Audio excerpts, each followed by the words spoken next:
All right, so are you ready to learn how to actually win the lottery?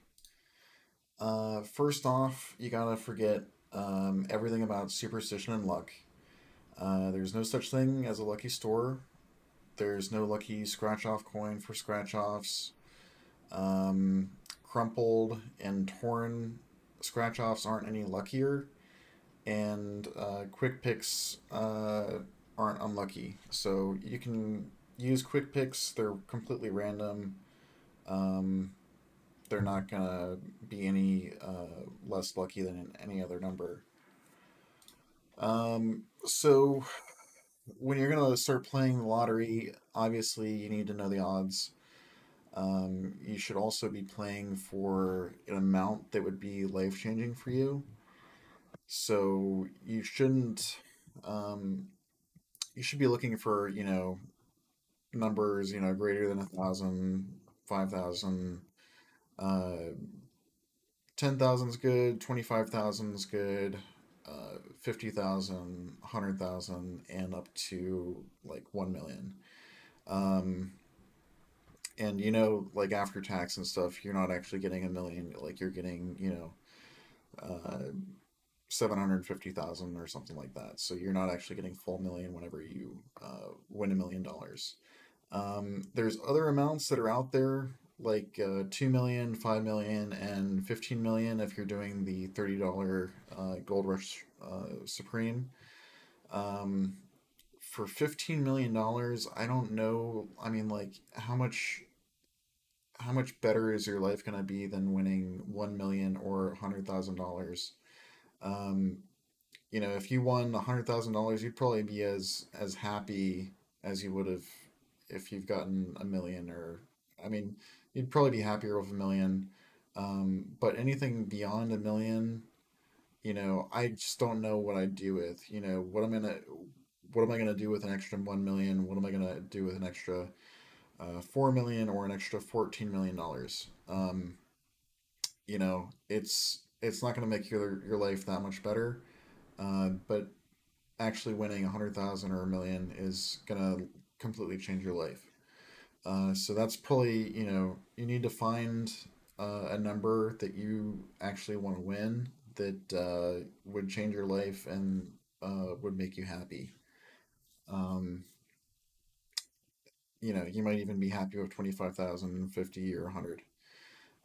So beyond, figuring that number out that's going to make you happy, you're going to want to look up the odds uh, for scratch offs and also for picking numbers.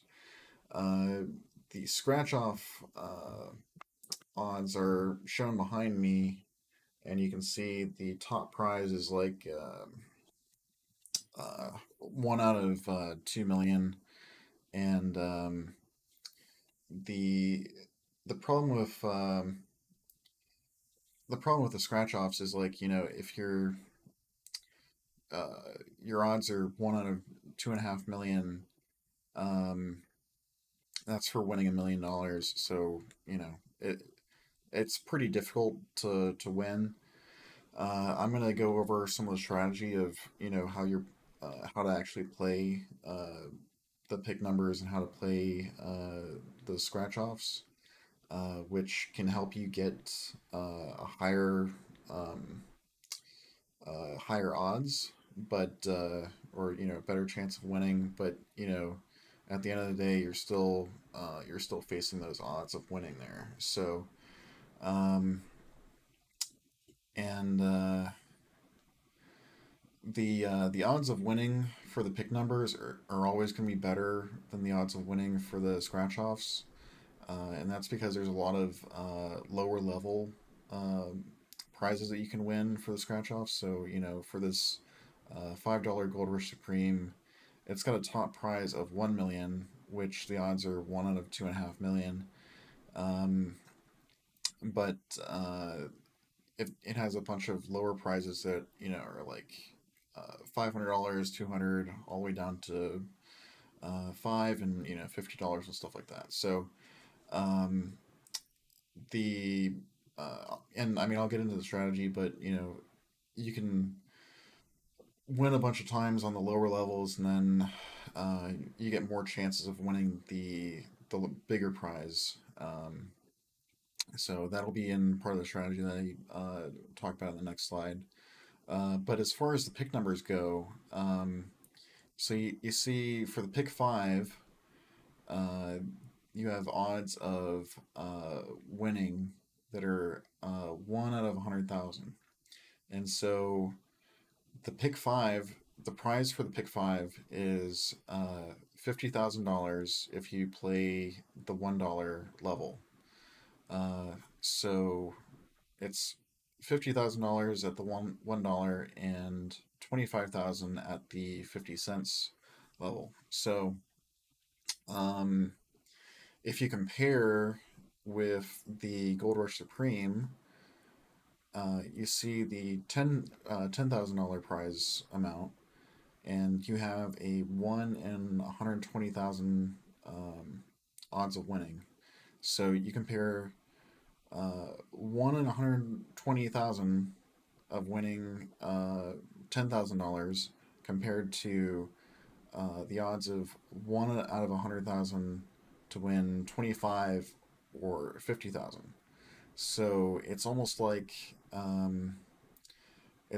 you're getting 2.5 to almost 5 times uh, the prize amount, uh, while also having even better odds of winning between just those two lotteries. So if you're actually trying to win uh, 25 or $50,000, the pick five is obviously the way to go. You're getting better odds and you're getting a better prize. Um, and obviously there's other pick number lotteries that go up to $1 million, but you're always going to have better odds when you actually play lotteries where you pick the number.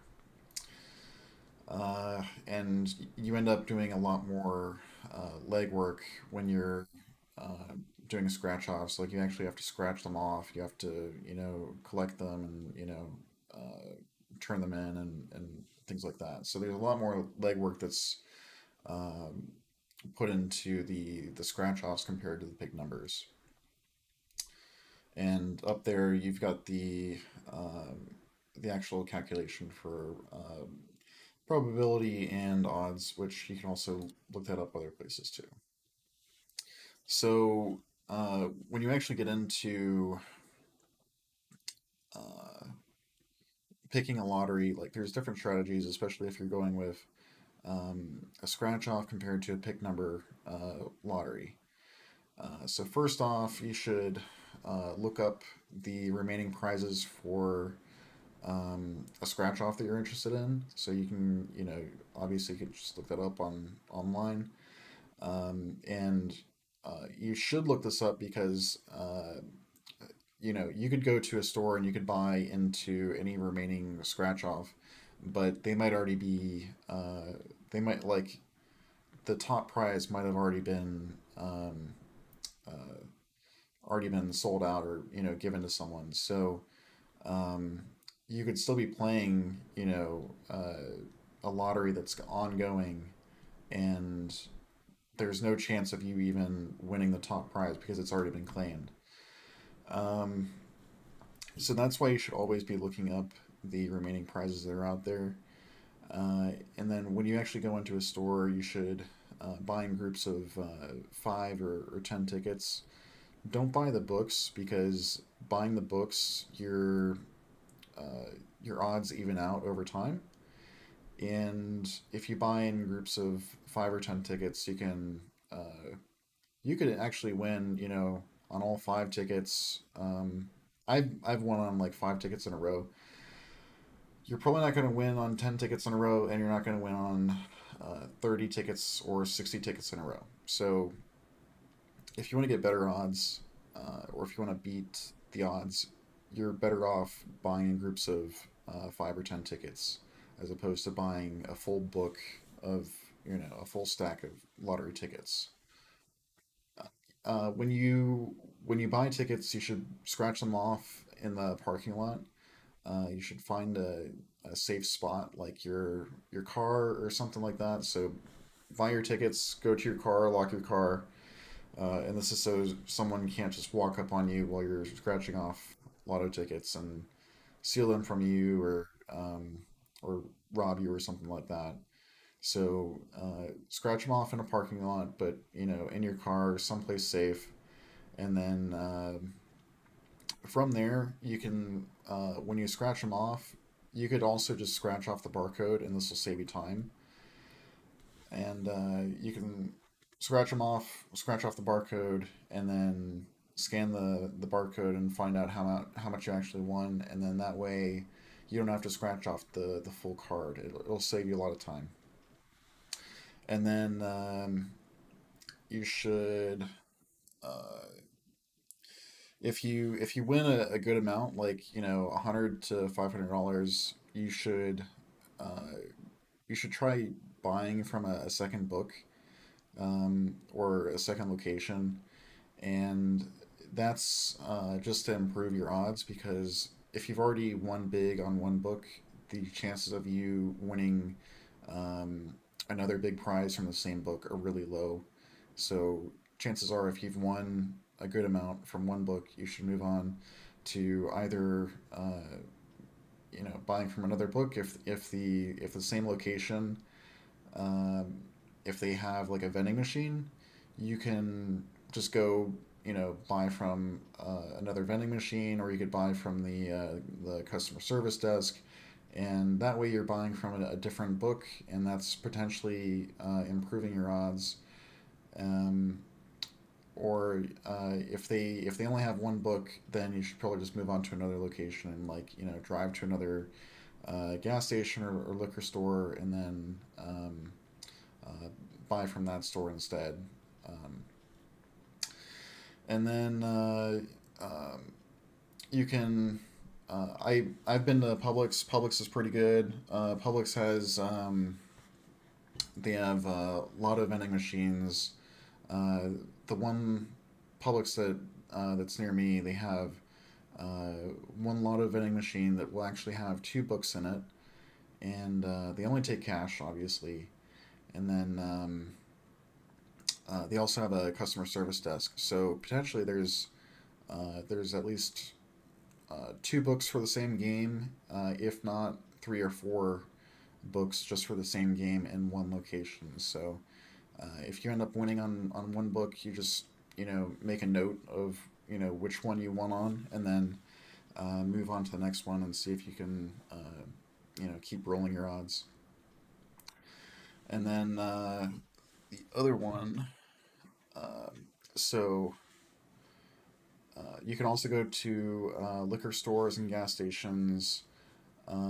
You might uh, you might also want to go to like a gas station where a lot of people play lotto tickets, because if there's kind of like a higher volume of lotto tickets that are being bought, then it means that there's a higher chance of newer books coming in, and there's you could potentially be buying with the volume of the amount of tickets that are coming in and being bought through the store, and you might get a better chance at getting a bigger prize. And then on the lottery website, you can also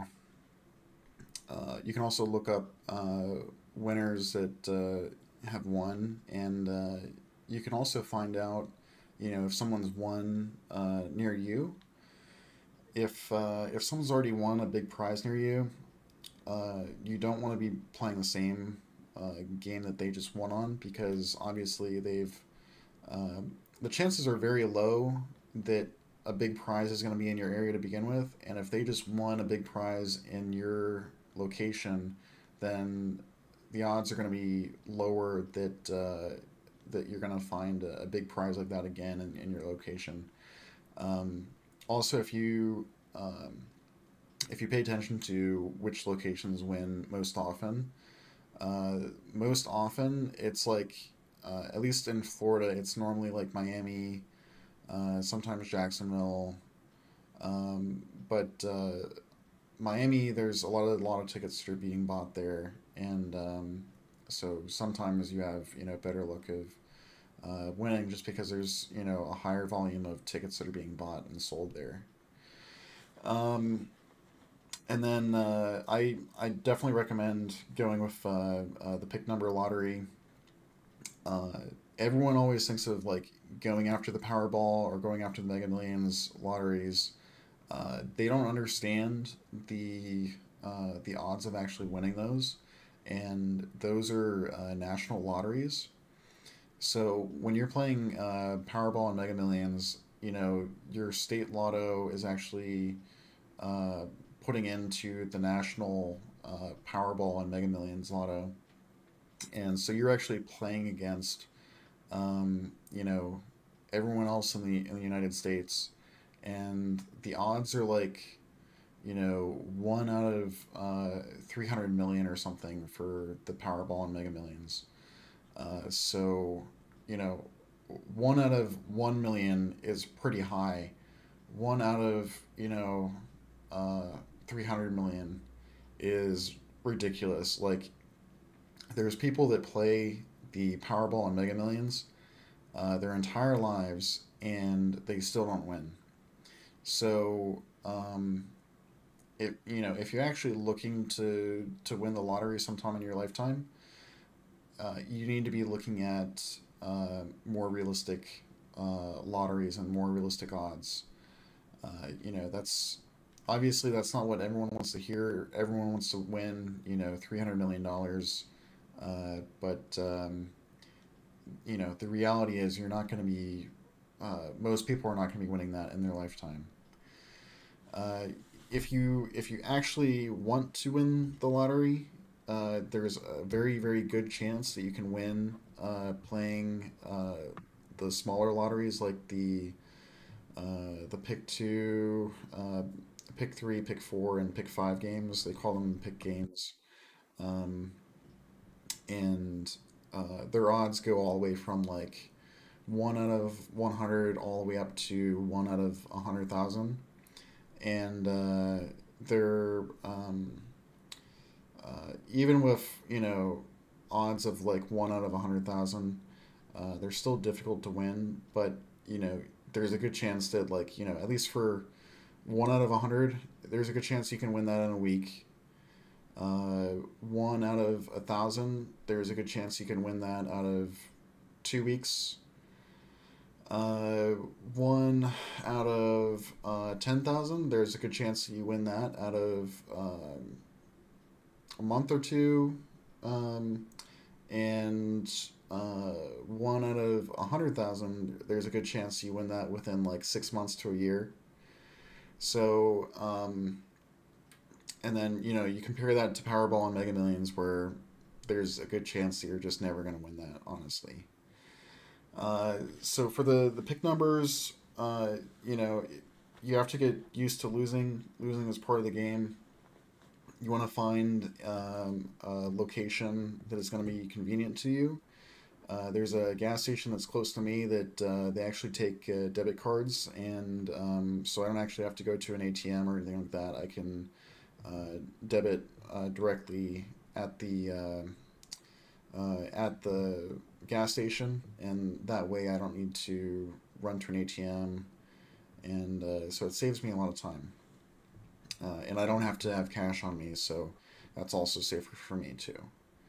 Um, and then I found that the best way to play quick picks on the pick numbers, and I play quick picks in part because it makes it more convenient, and if it's more convenient, then I can play more often, and it doesn't feel as bad, having to pick new numbers and things like that.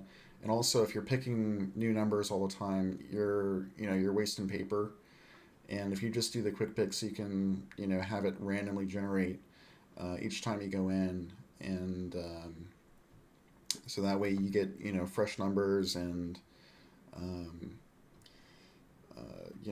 you always have good odds, relatively good odds every time you go in.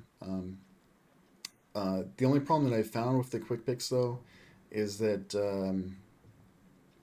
sometimes the machine will actually give you like if you're doing a combination, and like one combination could be like $24 or something like that, and you could uh, you could request like two combinations of quick picks, and it could actually give you the same numbers, but basically just in a different order. And so you have two tickets that are worth $24 that are for the same numbers, and if they don't win, you're out uh, double your money, and uh, it's really kind of unfair because when I'm selecting quick picks, I'm selecting you know two unique numbers, two unique combinations, and for it to give me two random combinations of the same numbers is really annoying. So I kind of wish that they would check for that when they give you quick pick combinations. But a safer way of getting around that is if you when you go in, just do like one quick pick combination and do five straight quick picks.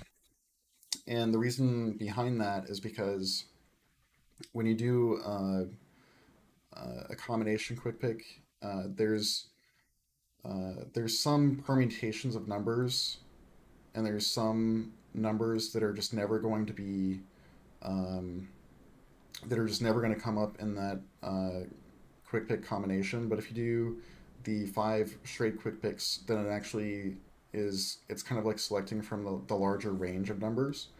And so that way you have larger coverage of random numbers that you can actually pick from. So it's kind of improving your chances in odds each time you go,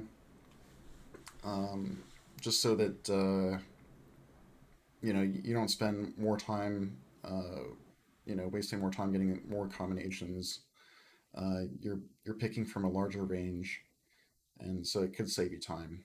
Um, and yeah, so don't buy don't buy more than one quick pick combination because you could get the same number and lose money on that.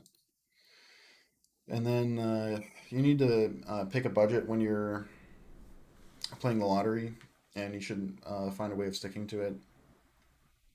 $50. $50. Let's say you spend $50 every Friday, um, and there's 52 weeks a year, so that comes out to $2,600 at the end of the year.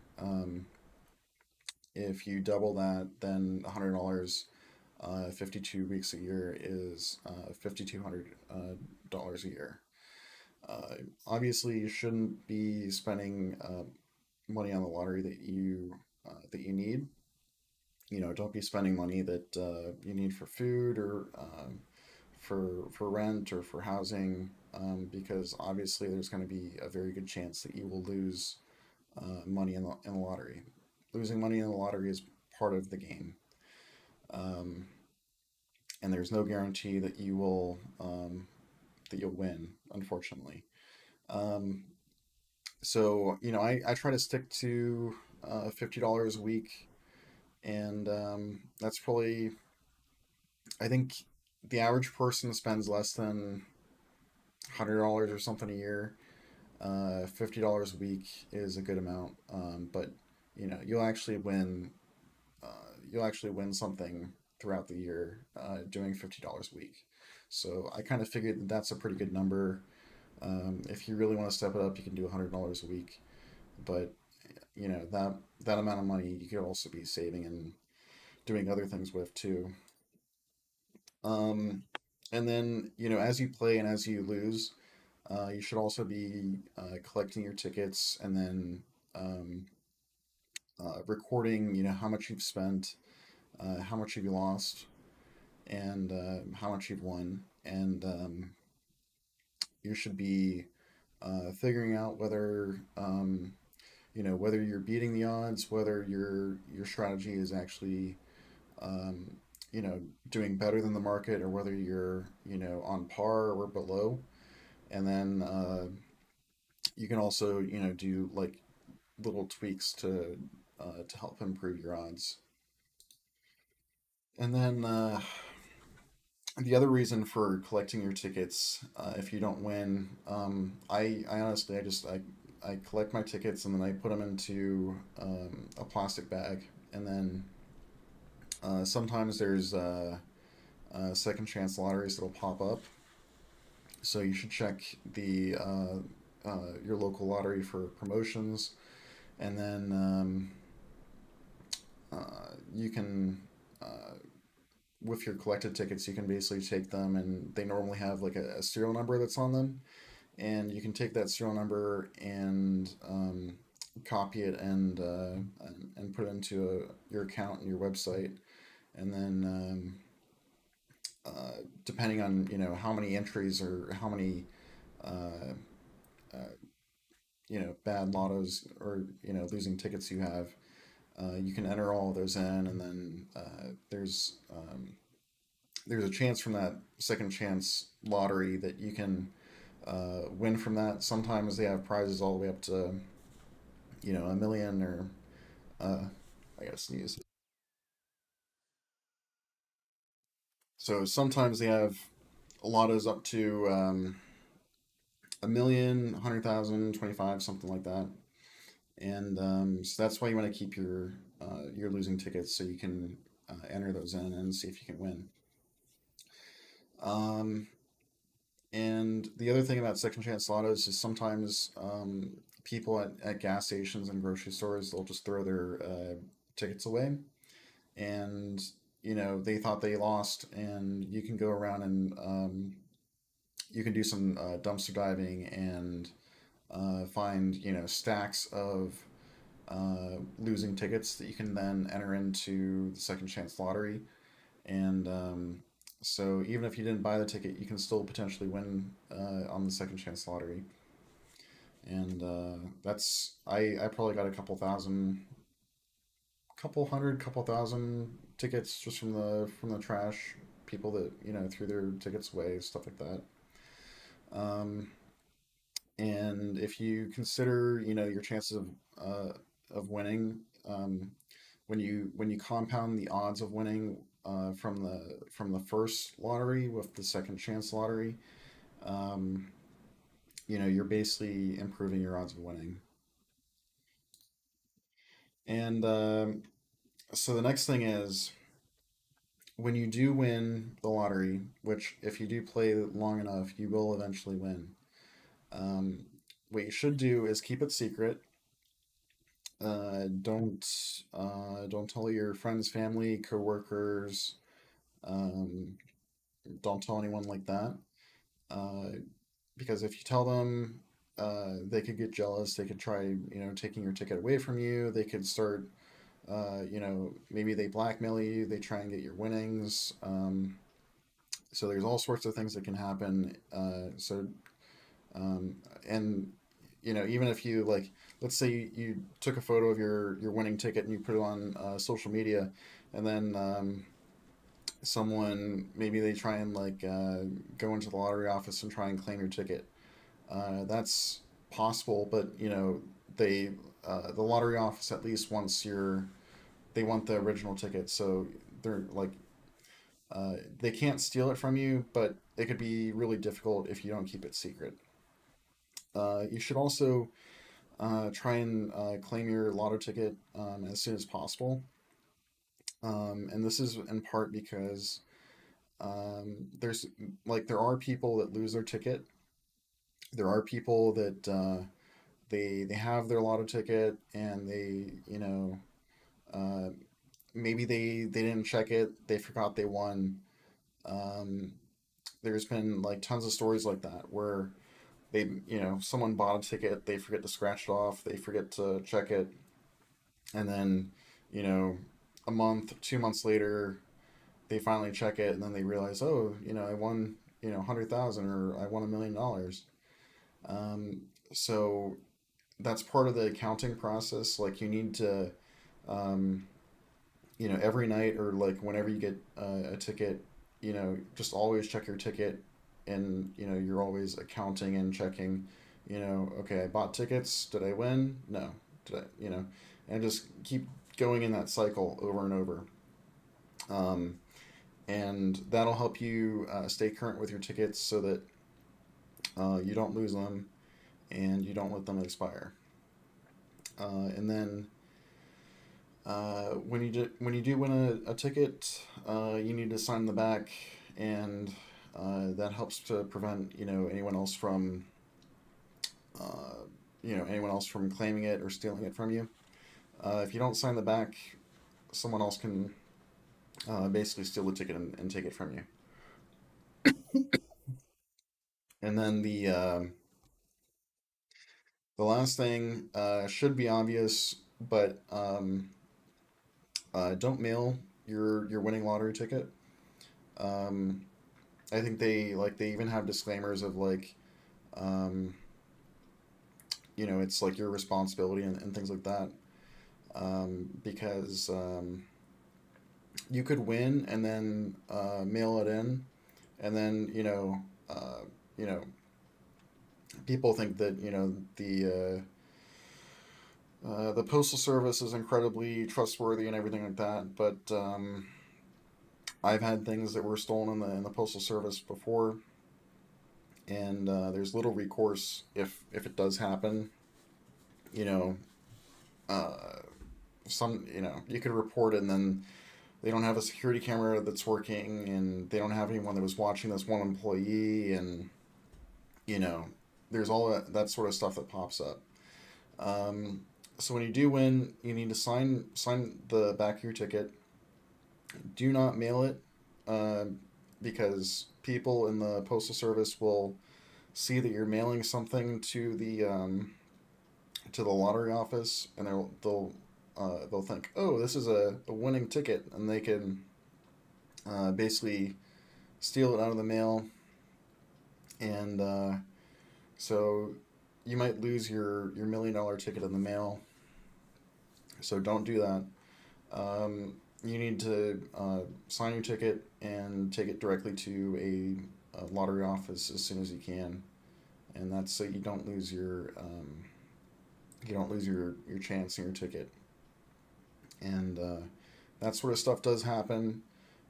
People do get greedy. They do get jealous. Even if they're not gonna steal it out of the mail, they could just tear up or throw away the envelope, and you could lose everything. So definitely take it in. Um, you know, go go by yourself, or with a friend or family or something. Um, but do not mail your winning ticket. You will lose it. Um, so anyway, that's the end of this video. I hope you enjoyed it, and please like and subscribe, and leave a comment if you have ideas or comments or questions about other things I should talk about, and have a great day.